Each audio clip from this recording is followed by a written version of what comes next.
Hello, and welcome to this webcast on assessing corporate culture. I'm Julie Bell Lindsay, the Executive Director of the Center for Audit Quality, and I'm pleased to moderate our discussion today.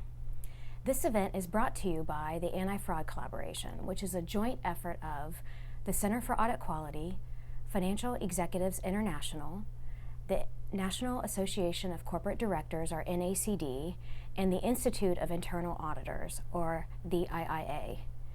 Before we get started, I have a few housekeeping matters. As noted on slide 2, I am pleased to announce that this webcast qualifies for 1.5 CPE credits for the behavioral ethics field of study and 1 NACD skill-specific credit, which can be applied to one of the 2 fellow programs offered by the NACD. If you want to earn NACD credit, please indicate so by selecting Yes in the on-screen survey. You must confirm your attendance throughout this webcast by clicking the participation pop-up markers. To qualify for CPE or NACD credit, you must respond to at least 75% of the participation markers. If you do not need CPE or NACD credit, you may ignore or minimize the pop-up markers. They will disappear within a minute if they're not clicked. Finally, please note that there will be an evaluation of this webcast. We would be very grateful for your feedback. Now on to today's program. One of the collaboration's top priorities is corporate culture. As you may know, it has been well established that organizations with strong ethical cultures are more resistant to misconduct of all kinds, including financial reporting fraud. Culture provides employees with a sense of what is appropriate and inappropriate behavior. It can lead employees to make decisions that aren't always aligned with the company's best interests. And when there is a major financial reporting fraud, more often than not, it's typically traced back to an unethical culture. To truly establish a healthy culture, organizations need to periodically assess it. But what's the best way to conduct that assessment, and what do you do with the information generated by that assessment? Today, with the help of our panelists, we're going to explore this topic with a look at leading practices. Slide 3 sets out our 3 goals for this webcast. First, we'll take a step back. Why is assessing culture so important? Next, we'll turn to how organizations can implement a culture assessment program. And finally, we'll explore steps that can be taken to enhance your corporate culture. We have a great panel of experts here today to help us do all of that. Let's turn to slide 4 for a few quick introductions. And I'll start in alphabetical order with Joe Detman. Joe is a principal in EY's People Advisory Services practice. He holds a PhD in industrial organizational psychology and works with boards, members, executive directors, and other leaders to assess, define, and shift culture. Joe, thanks so much for being here with us. Also with us is Melody Jones. Melody is an independent board director and the founder of 3280 Advisors. Melody brings a perspective from over 30 years of experience working at public companies such as the Corporate Executive Board, T. Rowe Price, and Aon. Today, she serves on the boards of Virtus Investment Partners and TI People. Melody, thanks so much for being here. Our third panelist is Stacy Schabel. Stacy is the Vice President and Chief Audit Executive of Jackson Holdings. In that role, she assists the board and management in protecting the assets, reputation, and sustainability of the organization through assessment and reporting. Stacy is also a CPA and a certified internal auditor. She was on the global development team for the Auditing Culture Practice Guide, recently released by the IIA. Stacy, welcome. Thank you. Last but not least is Caroline Sullivan. Caroline is the Senior Vice President and Corporate Controller at Moody's Corporation. Caroline leads Moody's global accounting and financial reporting functions, including internal financial controls and regulatory reporting. Prior to joining Moody's, Caroline held a range of roles in the financial services sector, both in the U.S. and overseas. We're very glad to have you here today, Caroline. Culture is often viewed as a very soft matter that can't be quantified. but its impact on business performance is real. One survey found that 92% of companies that invest in culture say it has improved their financial performance. So companies are focusing more than ever on the benefits that can be derived from making culture a priority. I want to highlight a few resources that have been developed by our collaboration partners, as we can see on slide 5. As I mentioned, the IIA recently released a practice guide on auditing culture, which is designed to help internal auditors understand the risks associated with an organization's culture. Also, back in 2017, the NACD released a Blue Ribbon Commission report entitled Culture as a Corporate Asset. It outlines why boards should focus on this area. And early next year, the Anti-Fraud Collaboration will release a publication that highlights the wide range of tools and techniques that organizations can adopt to assist them in building a foundation for assessing their culture and identifying areas that may require improvement. Now, let's move to slide 6. Before we jump into talking about how and why we evaluate and assess culture, Melody, I thought it would be interesting to start off our discussion with a basic definition of organizational culture. Based on your experience, how would you define organizational culture? That's a really good place to start, Julie, because when an organization decides to think about evaluating or evolving its culture, getting that stake in the ground as to what culture really means specifically to that enterprise is really an important first step. There are lots of definitions of culture out there in the environment, and they all work differently for different organizations.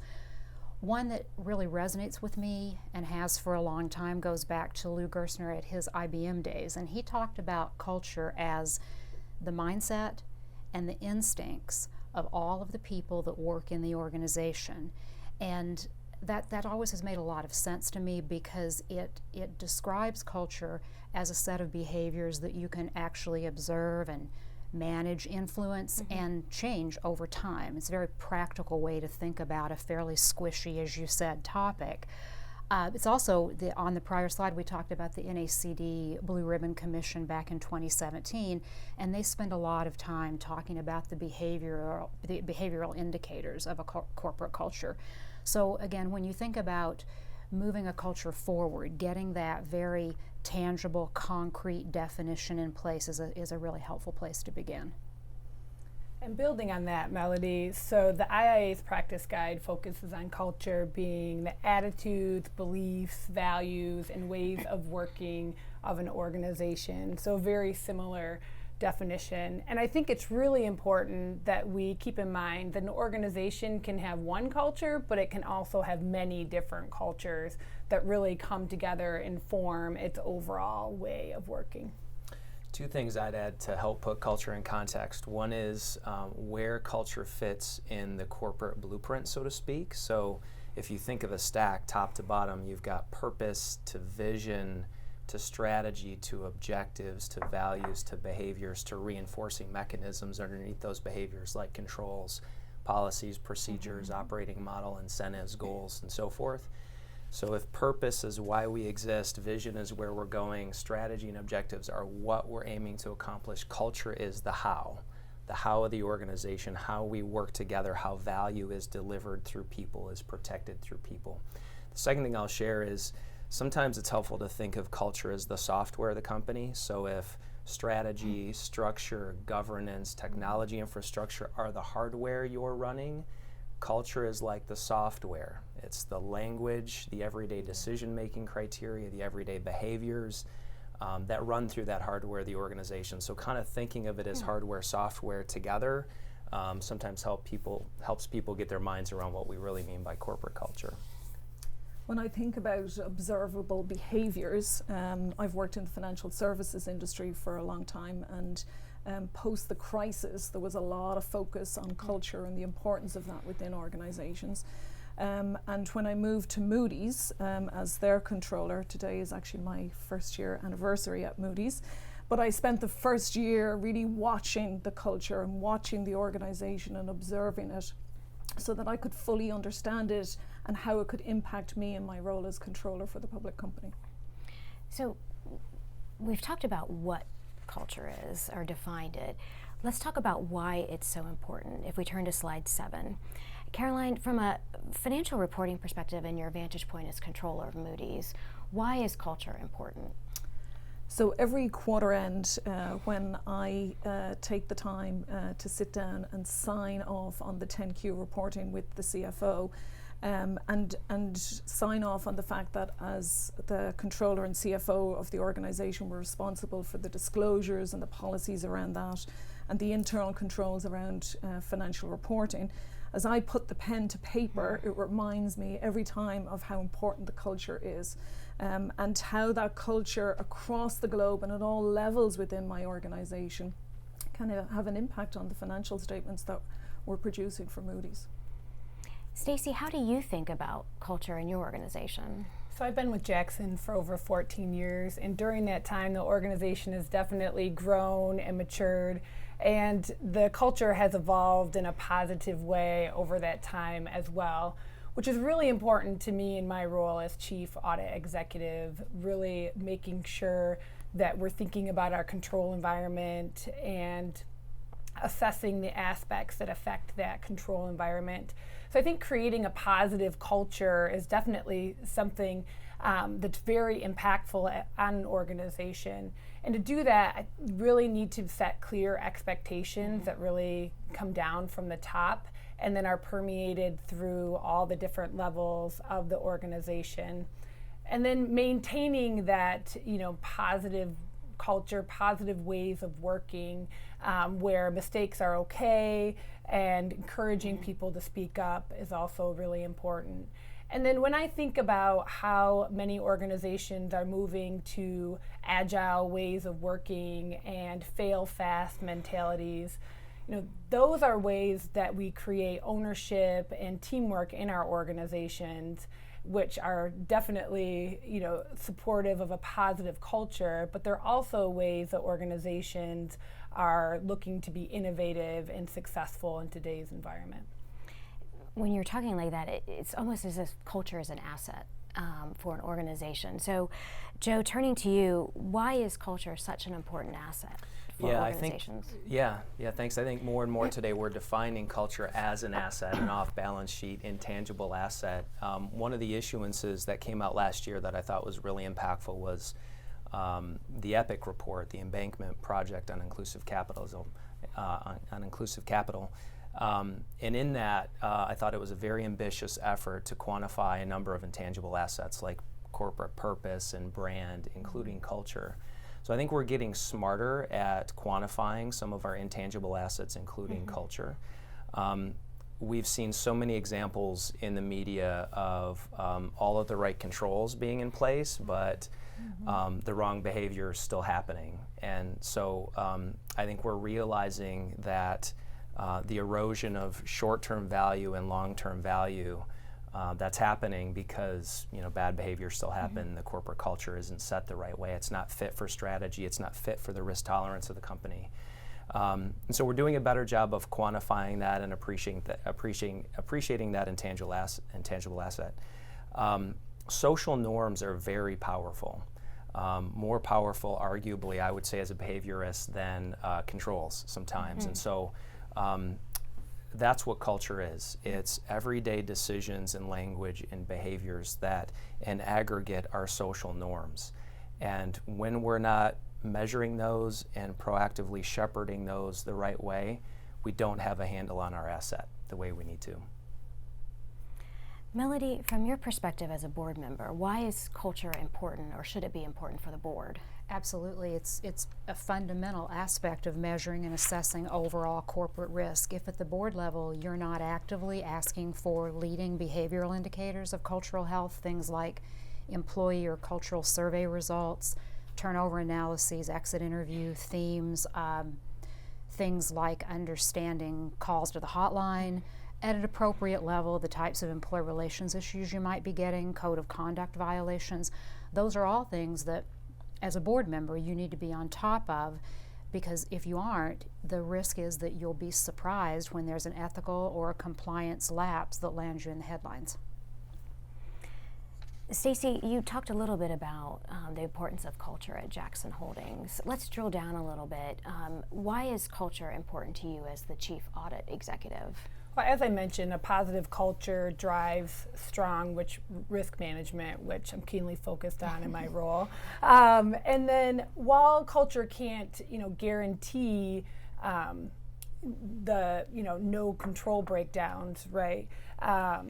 It does help ensure that people are operating in an ethical way, and it will deter fraud and other misconduct if you have that positive culture, that positive, strong culture. And I think there's other benefits as well. If you're encouraging productive team environments that are looking at personal growth and development, employees are really motivated to do the right thing, right? So you need, you're not reliant on the controls, et cetera, to be the only thing driving good outcomes. You really have that culture embedded, and individuals want to do the right thing. And then from a 3 lines of defense perspective, as shown on the slide, this is really showing that all the different parts of the organization have a role in the culture of the organization. And if you're thinking about it from first line management perspective, they're really responsible for understanding their business objectives and the risk to accomplishing those, and how culture plays a role in them being able to accomplish their business objectives. And as second line individuals, in the middle there on the slide, they really are lending their knowledge and expertise to the first line to help them be able to put in controls and manage the culture in a way that does support those objectives. And then from a third line activity, we're looking to assess culture as we execute our audit plan and our supporting activities, and really gather data in our activities to help inform management and the executive team and the board as they're thinking about, do we have the culture that we're looking to have in the organization? And I'd punctuate a point around asking better questions, and I think that's what assessing culture allows us to do in the audit process, or any other form of assessment you might do as an organization. I'll give just one quick example. You can, in a survey and an assessment to the employee population, ask, are you comfortable in speaking up and raising concerns? And for anyone who responds no, you can ask why. Is it you're uncomfortable doing so, you fear reprisal, you don't know how to do that, you don't think anything is going to be done with the information. So you target your population of those who don't feel like they can or will report to why, and then right there you can capture a written comment and say, well, tell us more about that. So what you're doing is going from not knowing the question to ask to something very specific, getting structured data around it, and then really digging into that with the population that you really want to target. So you can go, where do we have that in the organization, and then what do those people need to be able to report, be more comfortable in doing that. So it's just, that's how we're assessing now with the advancement of technology. It just allows us to go in and look at the data that way much more quickly. And that's a great segue into slide 9, which is, this is where the rubber hits the road. How do you assess culture? Caroline, how would you say why is it important to assess culture? Culture is really important to the overall strategy and purpose of your organization. Without an assessment, you have no data. You just have a gut feel. And a gut feel might send you in one direction, whereas when you do the actual assessment and you have the data, you can see the results and figure out what you need to do with that. At Moody's at the moment, we're in the middle of a finance transformation. We're looking at technology, people, processes, and we're bringing the finance people along with us on a journey to create, finance of the future people.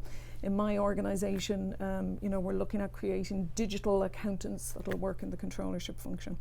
So by doing this cultural assessment, you can really pinpoint where people are on that journey. Are they going on the journey with you, or do you need to put in extra changes to help them on their journey to get to where you need them to go? Joe, say you're doing an assessment of culture. How do you determine what behaviors you want to keep and what you want to change?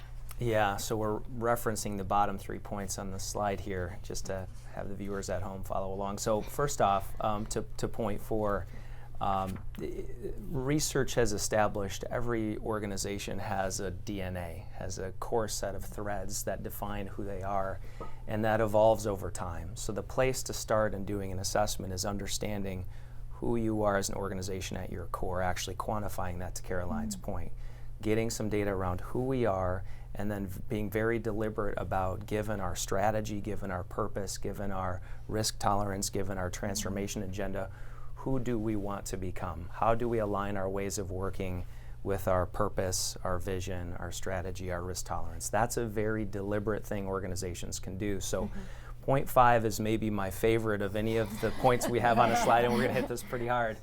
Culture is a nebulous construct for a lot of people, but it absolutely is measurable. It's observable, it's measurable. There's a whole science around it, because at the end of the day, it is about behavior. That's all it is. It's behavior in aggregate, behavior at scale. So measuring culture is about measuring behaviors. Shifting culture is about changing mindset and behaviors over time. That's really informative and helpful. Let's turn to kind of a different take on this, which is who owns culture? Melody, maybe we can turn to you. Why is it important to identify an actual owner of culture within an organization? It really is important to identify, because if everybody owns, then no one owns. Right. So I think, at least in my experience, different individuals or different bodies have got different components of ownership. For example, starting with the CEO, he or she has got at least 3 that I can think of. First of all, as we said earlier, the CEO at the top has to define what the culture is for the organization, putting the stake in the ground about what behaviors are acceptable, what behaviors are not acceptable, and laying that out very clearly. Secondly, a key enabler of the culture is all of the internal systems and processes that are either going to support it and enhance it or detract from it. And it's essential that the leader of the enterprise tasks his or her leadership team with going in and looking at all of those systems and processes and determining which ones are aligned or which ones need to be tweaked or perhaps even more radically adjusted so that they do support where the culture's heading. And thirdly, as you think about setting up internal formal communications forums, ways in which people who are exhibiting the culture in action can be celebrated and can be acknowledged, that's so much more powerful and works so much more effectively if that's driven by the top of the house. So 3 important components of CEO ownership of culture. The board, of course, also has its own set of responsibilities with culture. We've touched on those a little bit, but being aware of, monitoring, asking for, again, board appropriate level data to understand what's happening in the culture and engaging in dialogue with the CEO and members of the executive team as the culture evolves over time. And then finally, the audit committee specifically has got a key role to play here, because as it's out interfacing with the internal and external audit teams, it's really important that they make an explicit expectation of those teams that as they're out in nature, in the normal course of their activities, that they are expected to come back and share insights, both positive and perhaps early warning signals in the culture, just as I said, as they're going about their day-to-day activities in the quarter. That's really helpful. Joe, in your experience, what do you see as kind of leading practices of ownership of culture? Yeah, so to pick up on Melody's points, reinforcing tone at the top from the board to the executive team level by level, that's setting the tone for the culture, so important. And I want to reinforce one more point, which is the knee-jerk reaction I hear from people when they say, well, who owns culture in your organization? Well, it's everybody. Everybody plays a role. But not everybody can own it. There really does need to be distinctive ownership for the culture of the organization. Depending on the goals of your culture assessment or your culture program, that will often dictate who's owning it and how you're orienting the organization to culture. So if it's about risk management and value protection through people, it's often risk or audit that's owning it. If it's value creation, it's sometimes strategy, sometimes HR. And if it's a transformation agenda for supply chain or IT or whomever, often there's a finance, there's often a culture element of that kind of transformation. So the most progressive organizations that I see have a connected committee, which is quite senior, often will include GCO, risk, audit, certainly someone from HR to shepherd it, the CEO typically as the sponsor. So a connected committee is kind of the ideal state, and that's where I think a lot of organizations are moving to, those who are more progressive. Stacey, you're shaking your head quite a bit on that. Who owns culture at Jackson Holdings?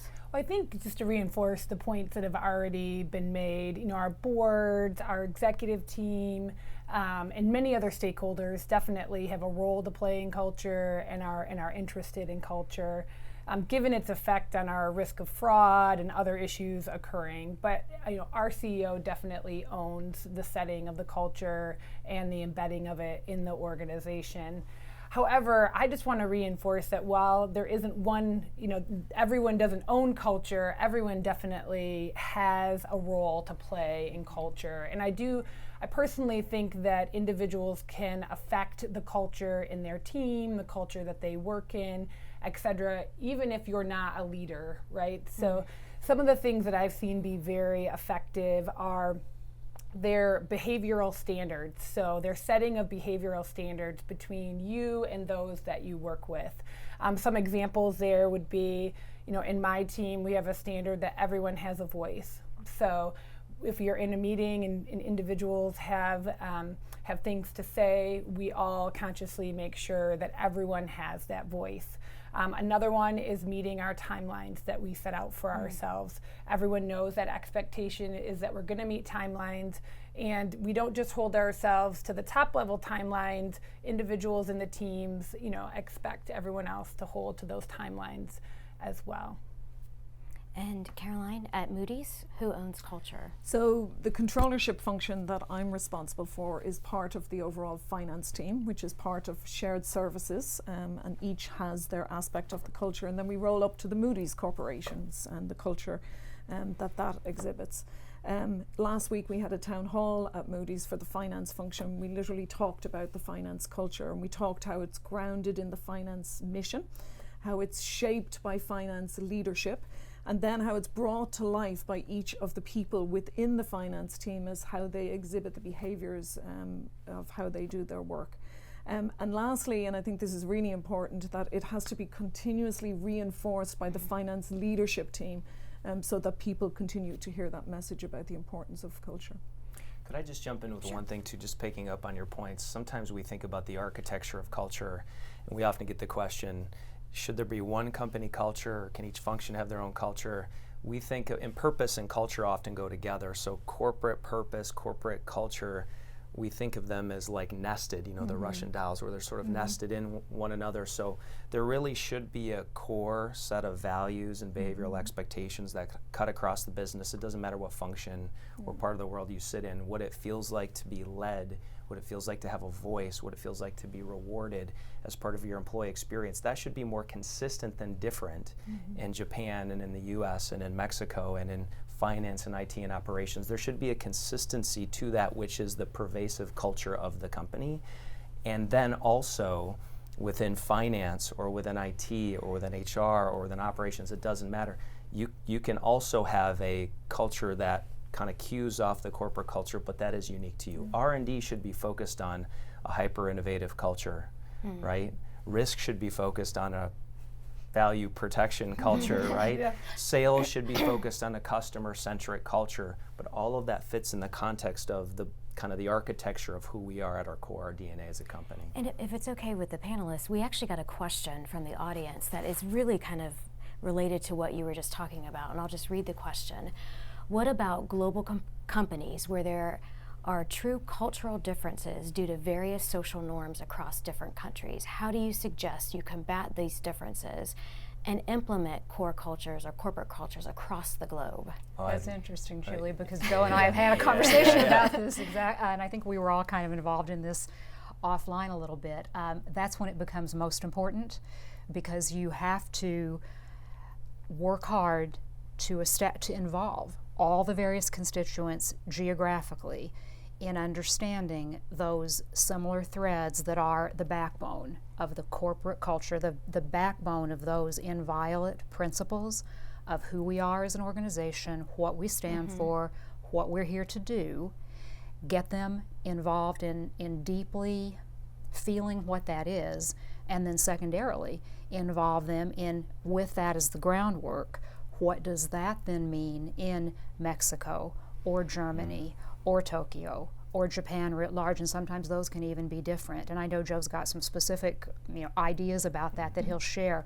But when it's global, when there are different social norms, when you are sometimes the backbone principles are fighting against some cultural, geographic norms, it's not the time to lay back. In fact, it's the time to be even more assertive about involving and expanding what you're doing and thinking about culture.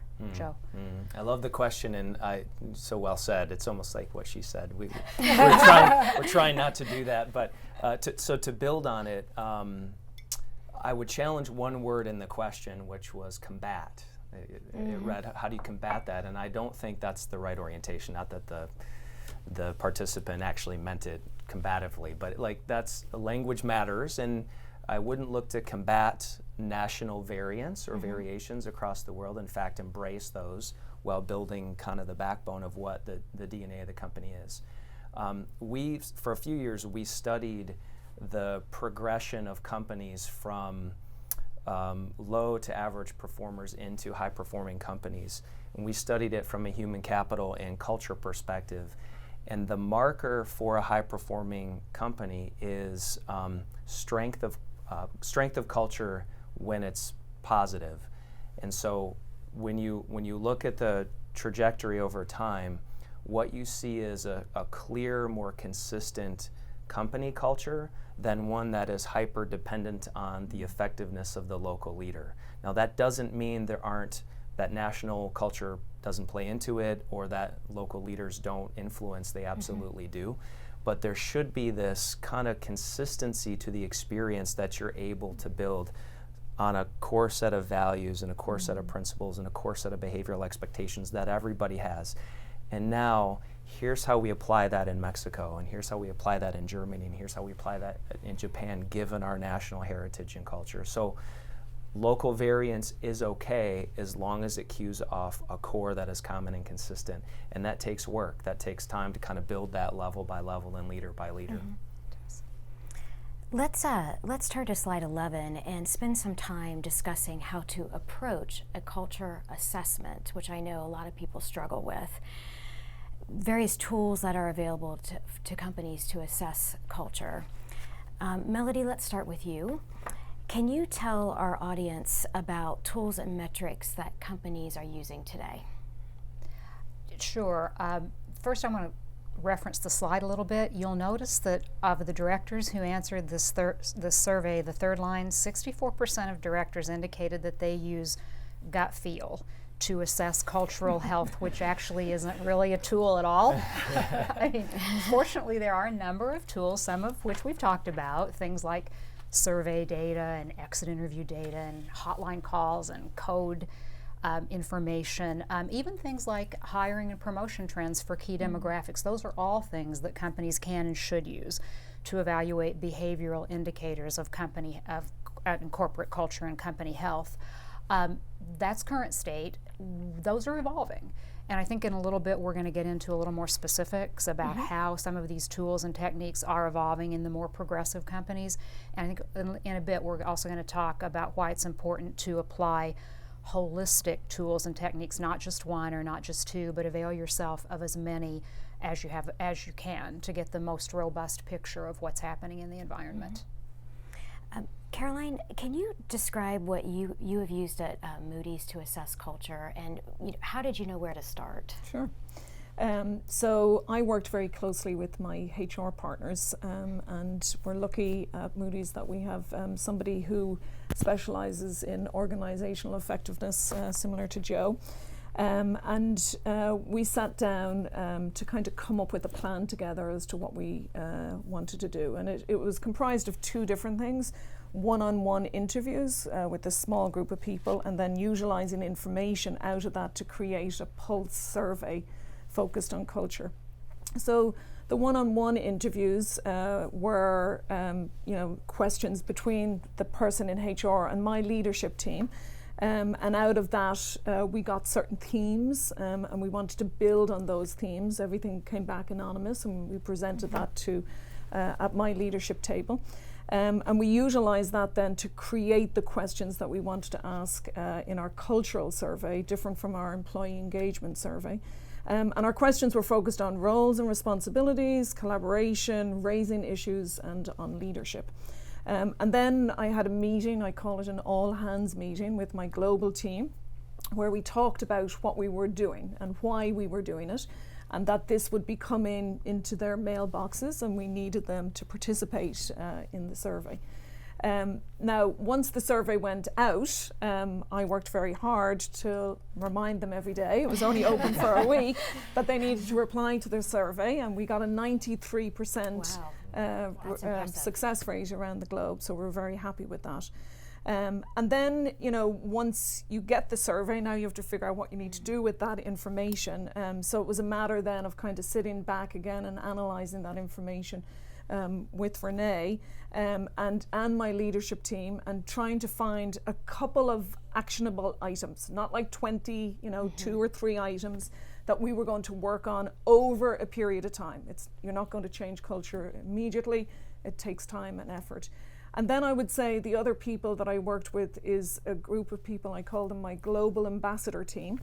And they're made up of not my leadership team, but people down in the organization around the globe, my eyes and ears to the organization, I tell them all the time, to try and work with me to try and help implement some of the changes that we wanted to do. And we're going to come back and talk about some of the results of that survey and the steps that you took. Turning to slide 12, Melody, you mentioned this holistic approach. Joe, can you talk about what that means to take a holistic approach? Yeah, happy to. First, I want to get tips from Caroline on the 93%, because that's remarkable, first and foremost. We, just to put this out there, we at EY are in day 2 of our global administration for our global culture assessment. 297,000 people were invited yesterday. And that's also different than our employee engagement survey. And one thing that I want to reinforce, and off the slide that we saw from directors that Melody shared, in my view, if you're using your employee engagement survey alone and it hasn't evolved to include questions specifically about your culture, you're trying to see your whole house through a keyhole. And it's a helpful indicator, but it's not the complete picture, because we may not be asking the right questions. And that's just the employee voice piece. On this slide, that's the 5th one on this list. The employee voice is maybe the most direct measure of the culture of a company, and very helpful to do. I would lobby for a direct culture survey or assessment of some sort, or the evolution of an engagement survey and culture survey together, fielding something to the workforce to get their opinions on the culture of the company. But we should also look at other indicators depending on the DNA of the company. So if our strategy calls for us to be one hyper-focused on the market, and we're trying to build a hyper-customer-centric culture, then the metrics we would be tracking on our culture would be tied to that. And they would fall into risk and operations and financial and customer. You might have net promoter scores. If we're hyper-focused on efficiency, you might have more metrics in the operations bucket. But what progressive organizations are now doing is trying to pull together different data points, most of which already exist, into some dashboard that they can view and say, this is a more complete picture of the data that helps me understand what the culture is. And then it's someone's responsibility, like the committees, to put a narrative behind that so that the board can actually understand, is it real or not? If you're just looking at volume of whistleblower activity, what does that tell you? Is more volume good because more people are reporting? is less volume good because you have fewer incidents going. It's really hard to read that metric in isolation without narrative around it. So I think we're just getting better at managing the data and contextualizing it for our stakeholders like board members. Yeah. Follow-up question to you on that. So at the Center for Audit Quality, we launched our survey yesterday as well. We're only 24 people. So for smaller organizations, how would you recommend tailoring or refining what you just described from a holistic perspective? Yeah, I'll start. Melody, you may have a view too, but basically there's no scale too small or too large. Obviously EY is at a very large scale, but board level culture, small team level culture that's nested in within something that's just as meaningful and relevant and should be managed and measured and deliberately managed as anything at any scale. So if you're mid-size, if you're large cap, if you're a small team, it's very relevant to measure and deliberately shift over time against that measurement and track it. Yeah, what he said. Okay, just want to make sure I didn't miss anything there. Well, Okay. Melody, to you, from a board member's perspective, what should boards be reviewing when it comes to management's culture assessment? We've talked about a lot of them, and as Joe just indicated, you know, the more holistic you can be, the better. So you don't just have the keyhole view, but you have like the bird over the dollhouse with the roof off, so you can see the whole part of the culture. So many of the tools and techniques we've been talking about, boards can and should avail themselves of all of that richness of data, and we'll talk a little bit more about the committee idea or the cross-functional internal team idea to get that up to them in an appropriate way. One of the things, though, that we haven't mentioned, so I'll throw it out there just as something that I've found particularly useful from both sides of the table, both the management side and the board side, is taking a look at your time to hire metrics. So if you have key populations that have a historical hire rate of a certain number of days or weeks, and that's lengthening for some reason, that can be a canary in the coal mine, an early warning indicator that something's happening in the culture, and it could be anything. It could be due to, you know, the compensation for the role hasn't kept up with compensation for similar roles in the market. It could be that the way the job is positioned is no longer resonant with the candidate pool you're hoping to attract. Perhaps there's some social media commentary that's negative and it hasn't even gotten to senior management's attention yet, but it's taking your recruiting team longer than typical to respond and address complaints or concerns that candidates are raising due to that commentary. It doesn't really matter what it is, but the importance of understanding a lengthening time to fill metric is in getting underneath the true root cause, figuring out what factor or factors are there, and then getting action plans in place to be sure that you're nipping that in the bud before you end up with real business impact from important positions being vacant for too long. And that's another thing that I have seen boards use to manage indicators of cultural health pretty effectively. Yeah, and I would just reinforce there. Typically, we think of kind of 5 DNA strands. There's customer, there's innovation, there's brand, there's efficiency, there's quality. Especially if you're a brand company, your employment brand, which is tied to your company brand, at its core ties to the culture of the company. Like that should be a very deliberate alignment that you have. And if you're having a hard time filling positions, the market for talent is competitive for everybody. Your brand, your employment brand might be reflecting your culture, which is not as healthy as you need it to be to compete for talent. Exactly, and it's always interesting, and it's important to note it for all those reasons, even when it's stable, but when it becomes unstable, that's when it has to be all hands on deck to diagnose it. Yeah. You mentioned competition. We have another question from the audience, and I think I know what you all are going to say to this, but I'm going to ask it anyway. Does the panel believe that high ethical standards are a source of competitive advantage? Yes. Absolutely. Yes. That's what I thought you were going to say. Yes. Yeah. Another question that came in that was, we were talking about, large, small, do you differentiate in how you assess culture? This is kind of interesting. Would you use different tactics to assess culture in a virtual organization? Probably not different tactics, but the delivery mechanism is likely going to be different. If it's a virtual organization, you're going to have to do it digitally.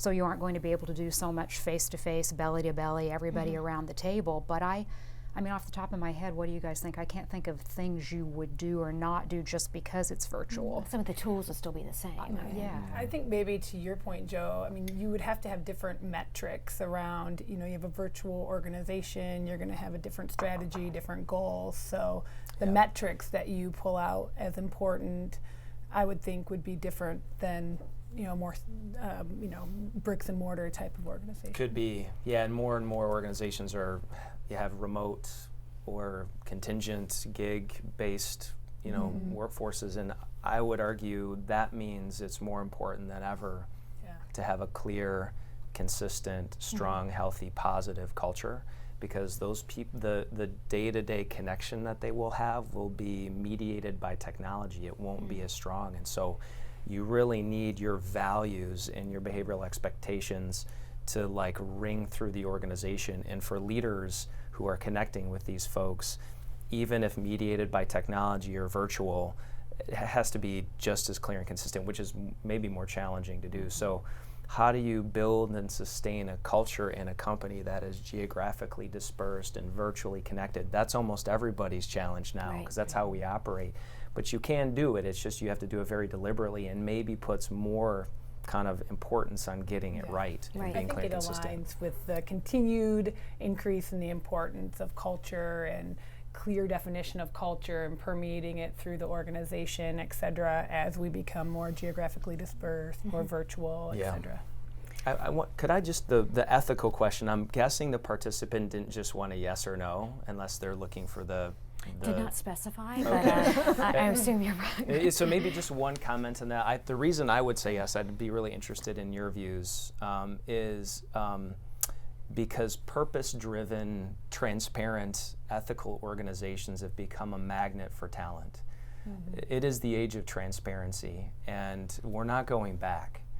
And so people want to work for a place that they typically can get behind, and younger generations are the first maybe to be in a position to demand that.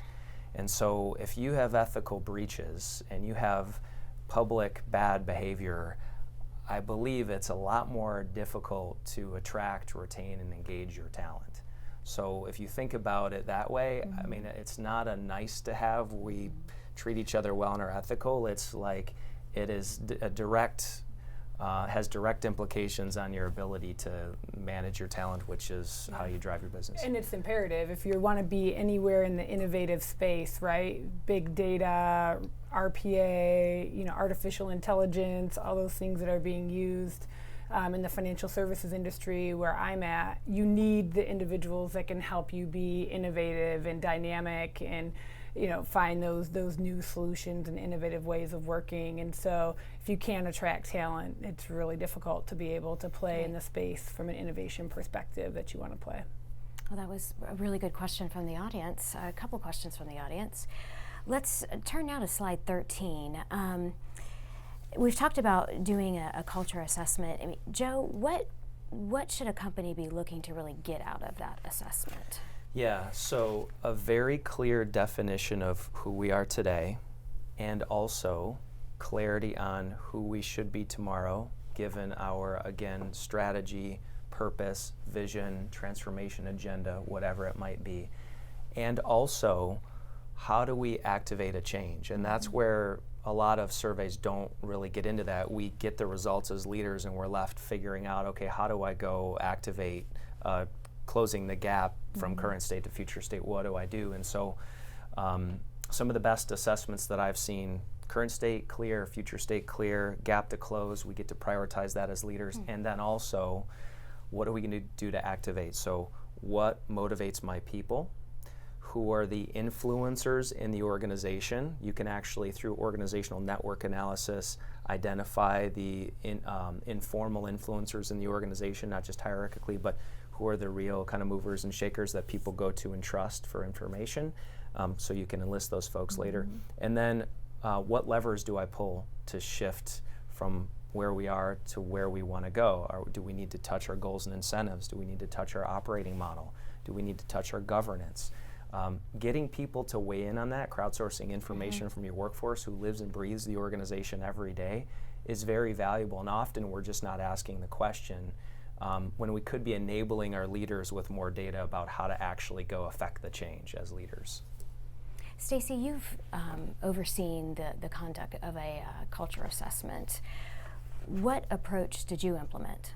From an internal audit perspective, we have various regulators and other stakeholders that require us to include assessment of culture in our audit work. And then we also, as an organization, think it's really important. We want to continually assess culture and the underlying data points from across the organization. So how we do that from an audit perspective, we use a three-pronged approach. So first, we conduct audits of culture-related areas and topics, and we'll talk a little bit more about that in the next slide. The second thing we do is that in each of our audits, we include an assessment of cultural drivers in the planning activity. And what that means is when our audit team is going to set out to do an audit and they're thinking about the area they're going to look at and they're defining their scope, they look at this list of cultural drivers, which we've developed, and they think about whether they can include any testing and scope areas in their test plan that will give insight into how well we're doing these things. And the cultural driver categories that we look at are around leadership, organization, risk framework, employee life cycle, and there's a number of detailed kind of assessment criteria below that the team uses. And so as they do their audit work, they can then get clear outputs and data from those areas that they're assessing in their audits. And then the third thing that we do is at the end of each audit, the audit team assesses their experience in the audit against our organizational code of conduct. And so there's a rating scale that we use, and then we compile the outputs from that code of conduct assessment, kind of any detailed audit work that's been done, as well as the work that's done in specific cultural areas and activities. And if there's any themes coming out of that, or any insights coming out of that, we would definitely, if they were very important and it was necessary, we would escalate them immediately. But otherwise, we include that assessment information in our twice yearly report to our audit committees, and that is our control environment opinion. So we would include any of that data that we've gathered over the year for the board and the audit committee's assessment and questions and anything else that you would be mentioned helpful. The range of topics, and if we can turn to slide 15, we list the different types of topics. A follow-up question to you, Stacy, which is, can you talk about what you're looking for in these areas that are on the slide? Yeah, yep. So for example, if you take whistleblowing, there are a number of facets that an audit team should consider there, right? They should look at the overall processes and controls that we have in place as an organization that support the implementation of a whistleblowing program, the communication of that program, and the clarity for individuals to be escalating any complaints that they have. There's other detailed facets under there as well. They should look at the severity of the complaint. So the organization should have a way where they look at the different complaints that are escalated and the severity around them. And another thing people should think about is it's always interesting where the complaints come from. So the organization should be assessing, the types of complaints and where they come from in the organization. And that information should be used by the management team as some key cultural data points. I think there's a really important thing to consider too related to whistleblowing is that if you have no complaints coming from your whistleblowing hotline, no news is probably not good news. I would argue that if you have no complaints or very few complaints coming through, you would need to think about how you've communicated your whistleblowing program components and to individuals on how they can actually escalate and report complaints.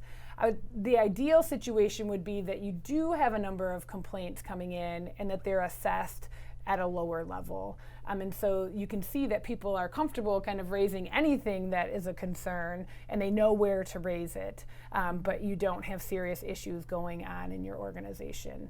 But then again, a whistleblowing complaint analysis is also helpful to see because you may have some very serious things that are coming through that line that you as an organization can hone into and get more information and address as well.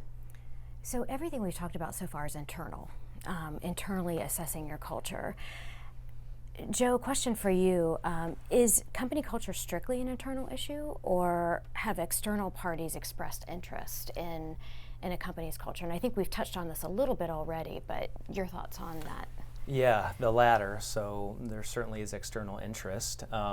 We've seen regulatory changes in certain countries like the UK and Japan and Australia, where there is now a requirement to measure and manage, disclose on corporate culture. Many people expect that to come over the Atlantic to the US at some point. The US SEC has looked at the matter and deferred it for now. Human capital disclosures is a complicated issue, but the SEC has considered, and I think will continue to consider. The DOJ issued something, I think, earlier this year on culture of compliance and ethics as well. We've seen the Business Roundtable. We've seen institutional investors like BlackRock and State Street weigh in on the importance of purpose and culture and how they're going to be investing in the organizations that get those right and who maybe voluntarily disclose some information. And we've seen the issuance of different frameworks like SASB and the Embankment Project on Inclusive Capitalism, EPIC, that I mentioned earlier, for the quantification of intangible assets. So all of this points to a movement of getting more rigorous and consistent about how we measure human capital matters, including culture. And I think we're on a path likely to disclosure at some point in the future. A number of organizations are now voluntarily disclosing, and there are a couple of movements afoot on maybe getting a step or two closer to more companies doing that. So yeah, there's a lot of interest in the market. It was 2001 that Peter Drucker said, culture eats strategy for breakfast, right? And at the time, that was sort of like it put it on everybody's map. Okay, it's a pretty important thing. But there have been a series of events which have really ramped up over the last 3 to 5 years, especially with movements like Me Too and other social movements about really taking culture seriously and getting the measurement of it right and consistent. Kind of a related topic, another question that came in from our audience, which is also related to kind of an external view, is most of the surveys and tools that we've discussed so far are internally focused. Has anyone done surveys of external parties about the company's internal culture? Examples that are given are stakeholders like vendors, suppliers, customers, that kind of thing. Basically taking the pulse of external parties, reviewing internal culture. Yes. I think it's more of a progressive practice that's happening, but ideally you have a 360 or a holistic view of the culture of the organization, and that's, if we go back to those 5 metrics, some of those are internal, but you could look at your customers and how does your board see the culture of the company, and you could look at your suppliers. So you could be assessing it in any of those with any of those data sources. And there are loads of data that already exist that we're not leveraging the right way. And then there are primary data sources we need to go out and capture. So chances are, if you want to know what your customers think of your culture, some of that data already exists. You just have to go look at it. For sure. I mean, if you're measuring customer experience in any way, and many companies are measuring customer experience, there's a wealth of data there that is one step removed from a direct query of the customer base about the culture. But if you mine that data, it's full of insight into what the culture is really doing. Let's move to slide 16, and where we're going to talk about who all should be involved in this process. Question for you, Melody.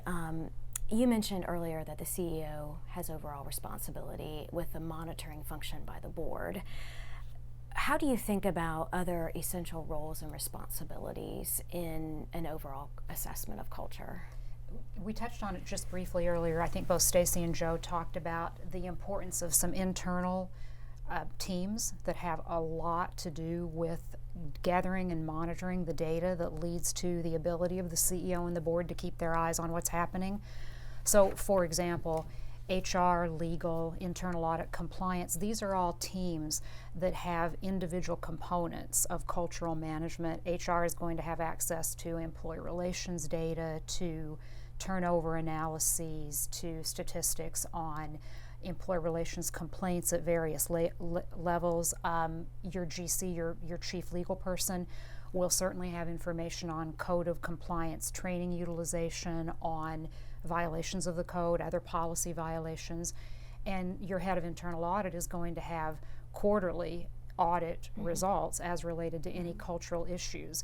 And so it's really important for not only for those groups to work cross-functionally to gather and synthesize and talk about that data in order to most effectively help the company manage risk, but also to give an integrated, synthesized view to the board. I mean, think about it. It's going to be confusing, best case confusing, and potentially a lot more problematic than just confusion.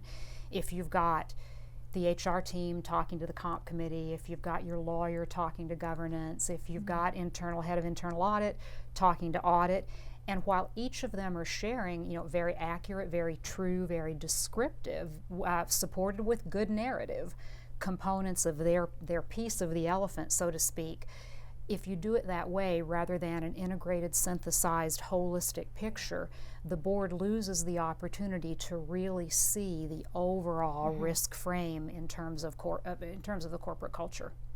And Caroline, in your 1 year of experience at Moody's, would you echo that? I mean, it involves many different functions, or how does it work at Moody's? Yes, when I thought about doing a cultural assessment for the controllership team, it wasn't something I could do by myself. I needed to work very closely with my HR business partners, and then within HR, somebody who was good at doing things like this, an organizational effectiveness person. And I needed that person for a couple of different reasons. What were the questions that I was going to ask? Where were the areas that I wanted to focus? Would the people who were filling out the survey, would they be given an opportunity just to rate it from strongly disagree to strongly agree? Would they be given the opportunity to comment and give us actually feedback? Once we then put out the survey and we had to assess the responses to the survey, again, I needed her expertise to help me with that. So that was just to kind of get the data and analyze the data. And then, we've used this term a couple of times on a few different slides about an influencer network. And I have created two of them within Moody's. One I call a Global All Hands Committee. And we have a monthly meeting where, we have key themes that we're talking about every month.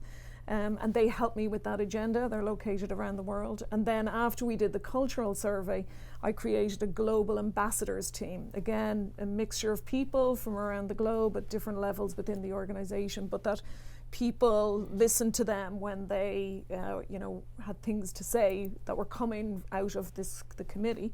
And they also had the ability to speak at my leadership's team meetings, so that the thoughts that we were trying to do as a group was getting out into the minds of everybody around the globe.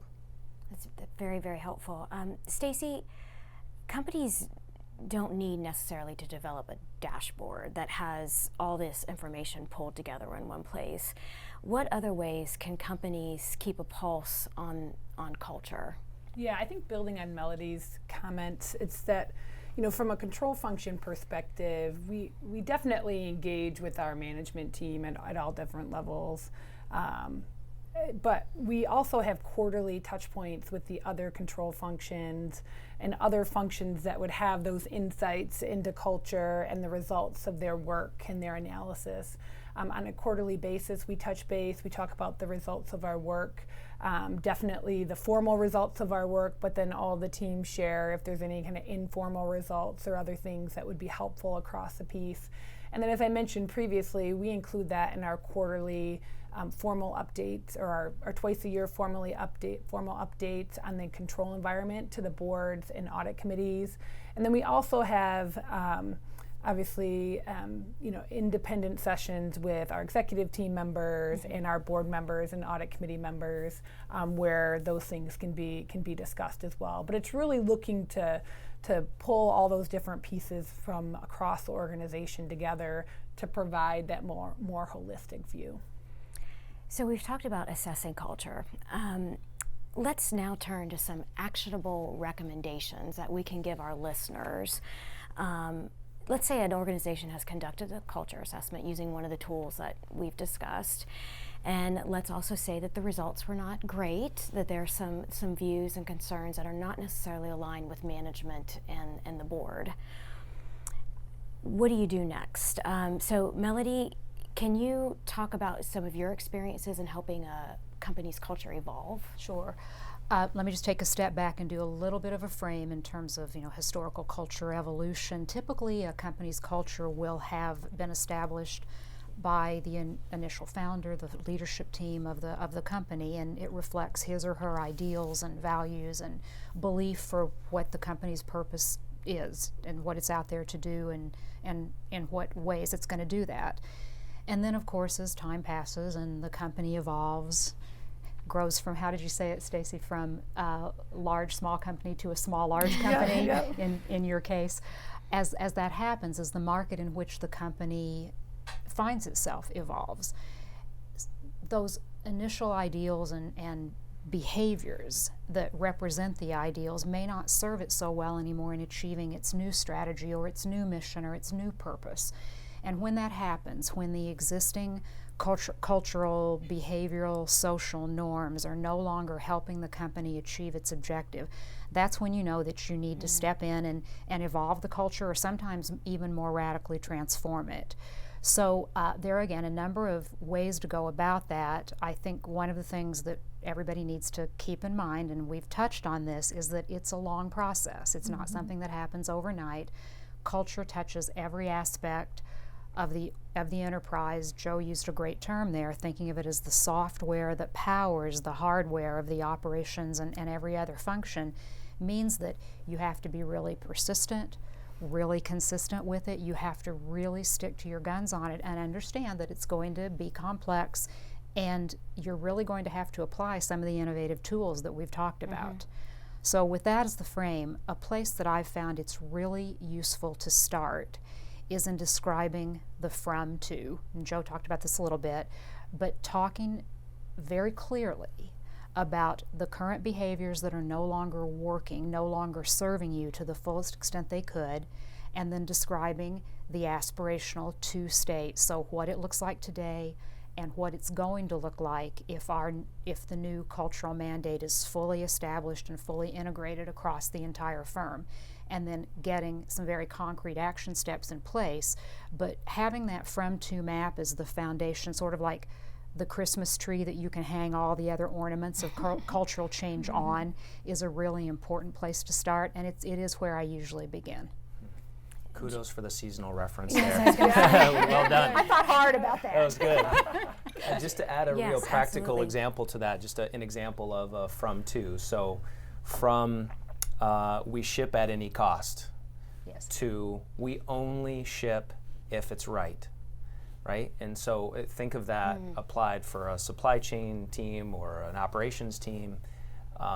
That's a mindset shift. That's a different orientation to what we do. That subtle little language change actually should trigger some very different behaviors, and it's the contrast of from this to this that I think is the value, not just, hey, these are our values, let's go do those now. It's the contrast of who we are or who we have been, and maybe some things we need to stop and some things we need to start, that I think people, like that helps people frame effectively. And just to throw a tagline out there to reinforce what Melody said, it's really hard to accomplish new things with old ways of working.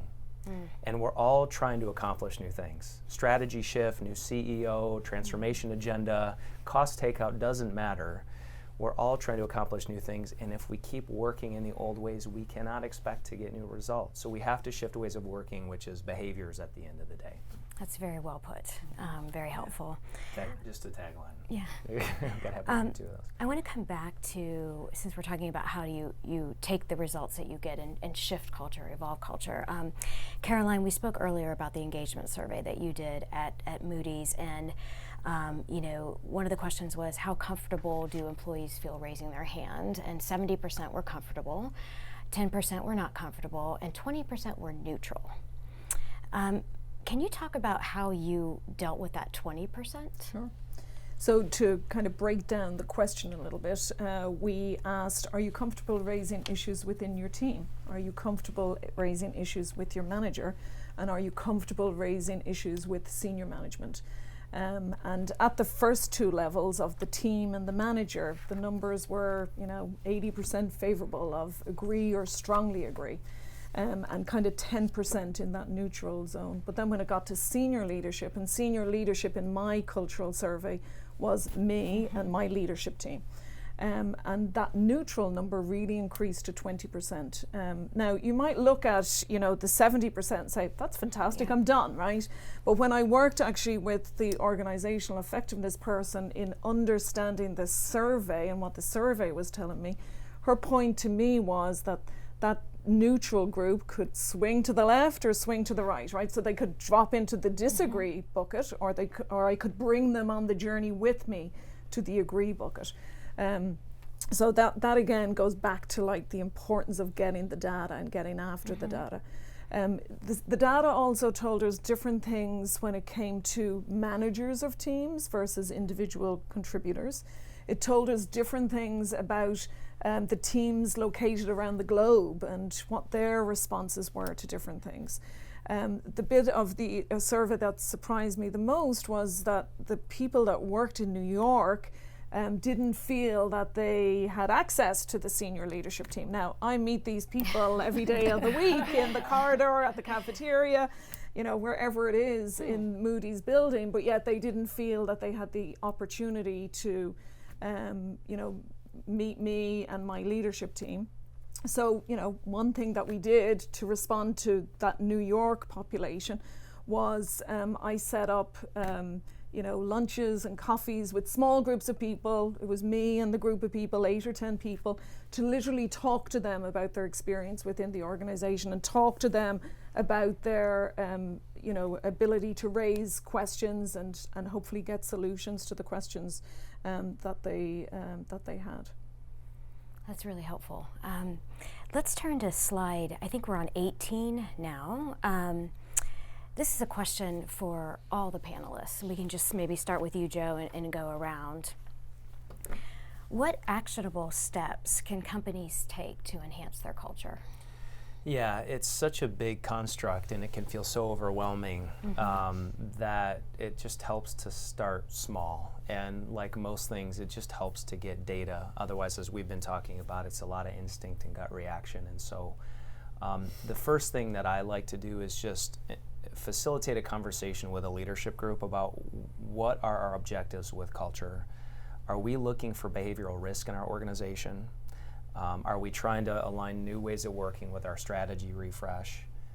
There are lots of different reasons why organizations get into focusing on culture. So the step one is let's get aligned and get clear on what we're really hoping to do with a measurement of and a shift of culture. So that's kind of step one. Step two is get some data. Just baseline. It can be an informal over the weekend, get a couple of data points and just see where we are. It could be using some existing data you have from your internet site or a social media site just to get a feel for where we are. Or it can be a more rigorous kind of baseline culture assessment of some sort. But get some data to enable a more focused conversation around it. Ideally, then, you can have a conversation about keep, stop, and start.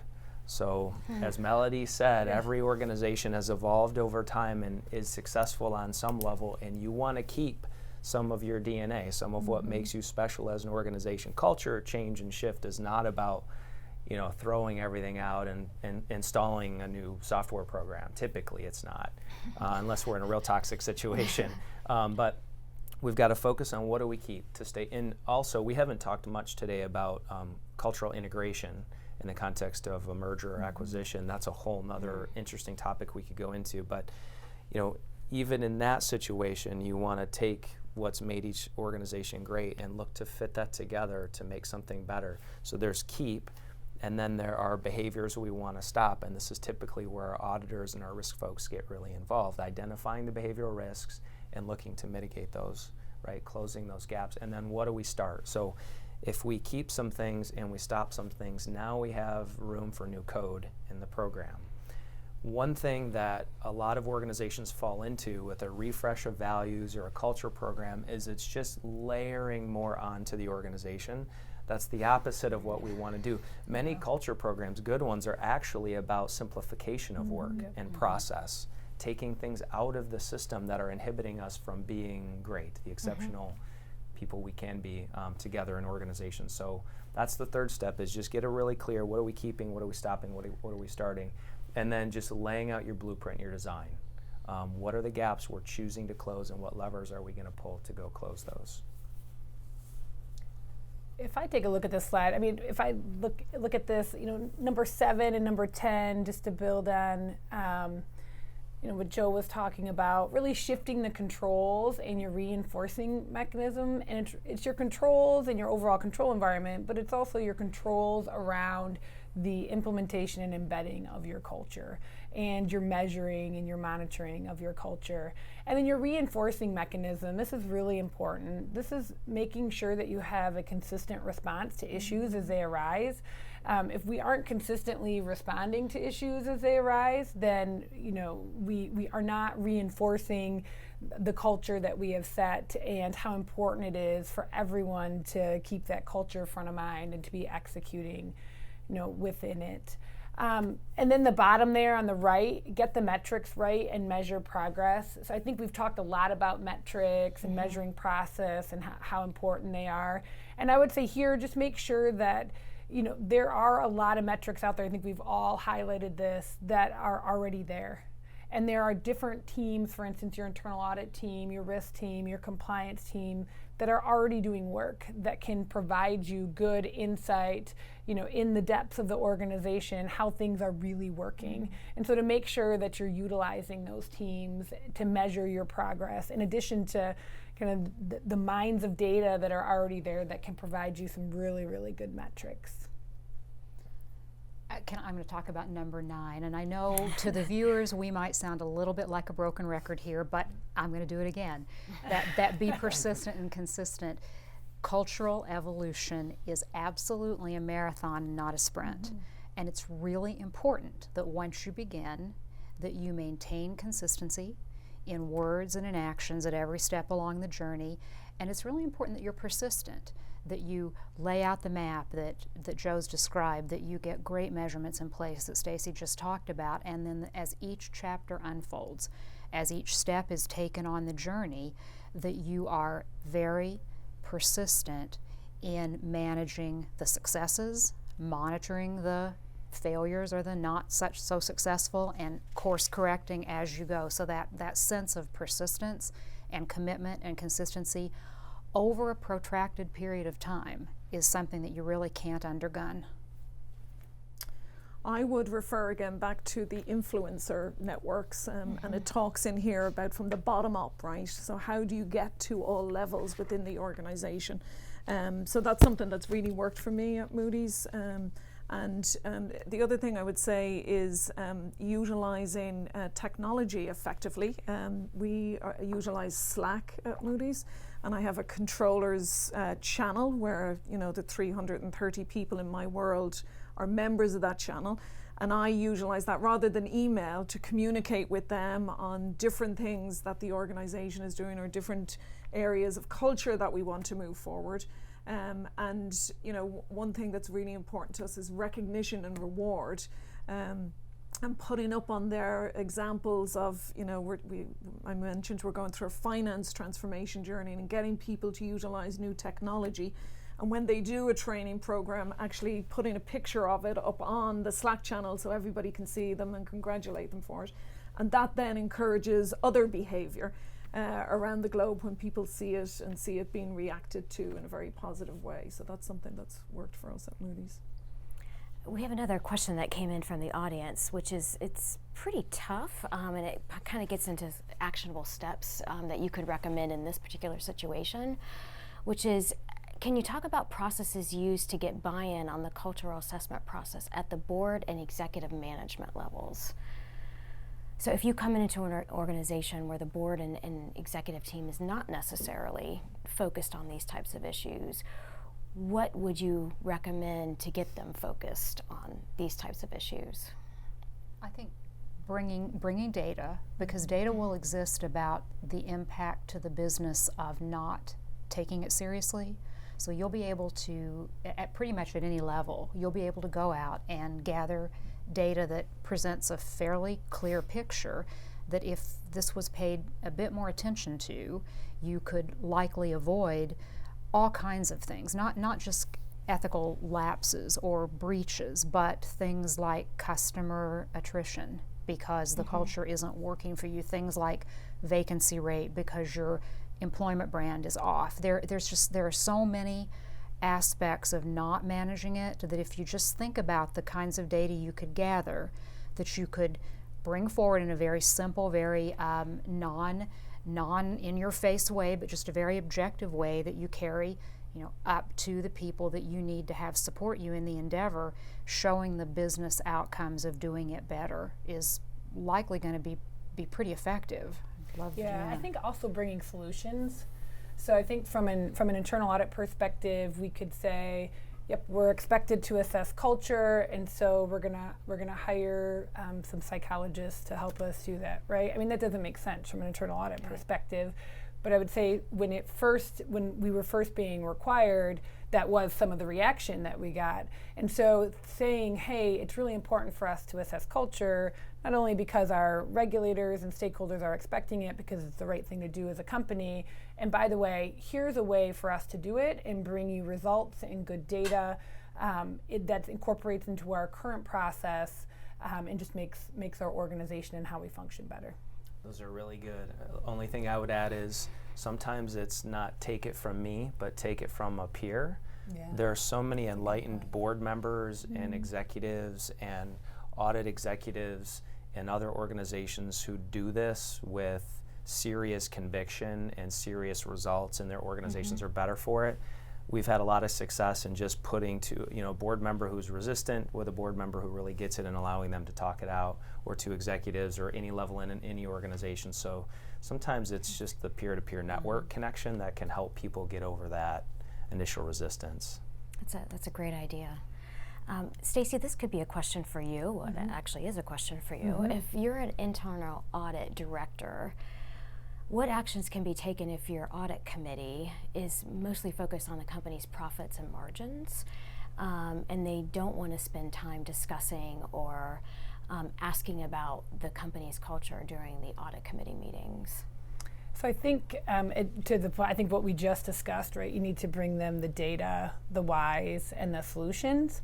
And I would say there's other ways to communicate with your boards and in audit committees. So if it's just simply that the time is too short in the committee meeting, you can definitely use kind of ad hoc discussions outside the meeting. You can use private sessions afterwards. If it's that they're really not interested in the culture, I think there's a lot of great data that you can bring in to them that has been, I think as Joe mentioned, that you could bring to them to show that it is part of their responsibility. It's a very serious part of their responsibility.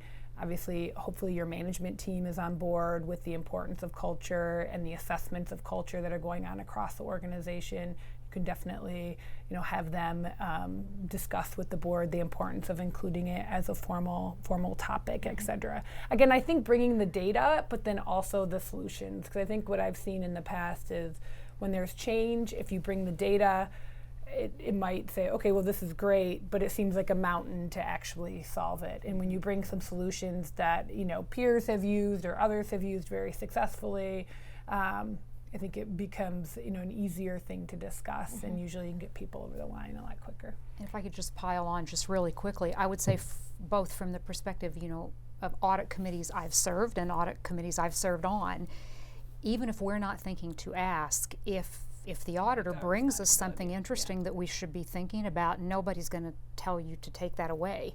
I think we would engage it. So if your audit committee isn't proactively asking, I think feel free to just put a package together like Stacy's talking about and just share it.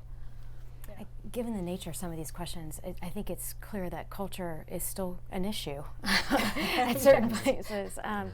We are coming up on the final few minutes of our program, but before we wrap up, I often find it's very helpful if you could just give one key takeaway to our audience from each of your perspectives, I'm sure they would find it very valuable.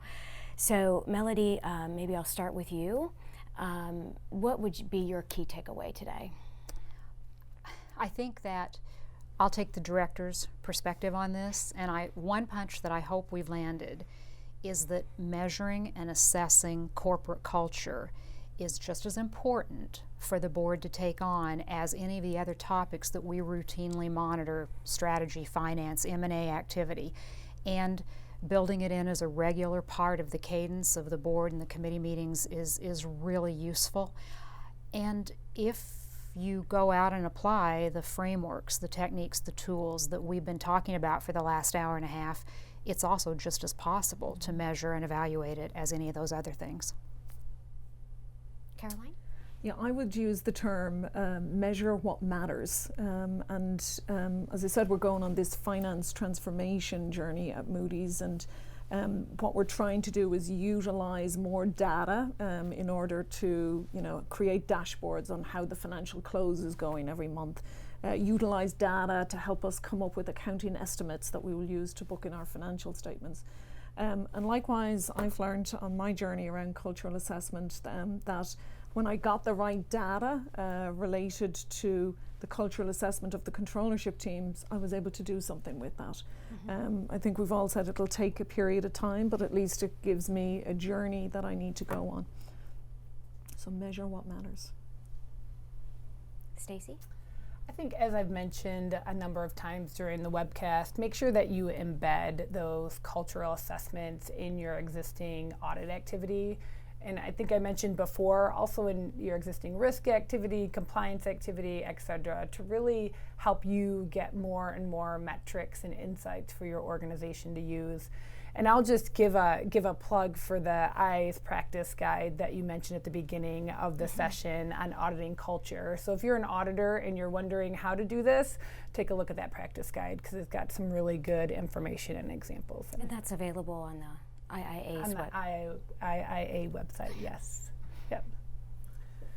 Okay, mine is that much like measurement of culture can be done reliably, and it's important, culture shift or change or evolution can also be very deliberately done with the use of technology and behavioral science. There is a science to that practice, just like there's a science to accounting and a science to auditing and a science to anything we do in business. There's a science to behavior change at scale. And lots of organizations are doing it, and many leaders are getting it right. It takes very deliberate persistence and consistency and knowledge of human behavior at work and the leveraging of technology tools to do it at scale. So it feels daunting on the surface to think about how do you evolve something so broad and nebulous as culture, but it's actually achievable and done every day by companies. So don't be afraid of what you can do with the data with the right method and science behind change. And I know I'm not part of the panel, but I can certainly say from a moderator's perspective, coming into this, I really thought it was too squishy to try to gauge culture, but I've learned, and we've all learned, that data can be had in looking at culture, which is really helpful. So thank you all very much. In closing, I want to express my appreciation to our panelists, Joe, Melody, Stacey, and Caroline. Thank you for joining us today and providing such valuable insights. As you have learned, there are many things that companies can do to mitigate the risk of fraud and misconduct, and it usually starts with recognizing the importance of fostering a strong ethical culture. I'd also like to thank all of you, our viewers watching today. Please take a minute again to complete the webcast survey. A link to the survey should be popped up in a separate window on your computer screen. We would really appreciate your feedback. For those of you who wish to obtain a copy of your CPE certificate, it will be ready immediately following the webcast. Simply click on the CPE button at the bottom of your screen, or you can log back in after 24 hours to receive your certificate and just click on the Get CPE icon. If you have any questions regarding the NACD credit, please contact the NACD directly. Colleagues who are not able to join us today can view an archive of this webcast. It's going to be available soon on the Center for Audit Quality's and the Anti-Fraud Collaboration's website. We will notify today's viewers when the collaborations report is available for download. In the meantime, we have included in this slide deck a list of additional resources available for free on the Anti-Fraud Collaboration website. I'm Julie Bell Lindsay of the Center for Audit Quality, wishing you all a pleasant afternoon. Thank you.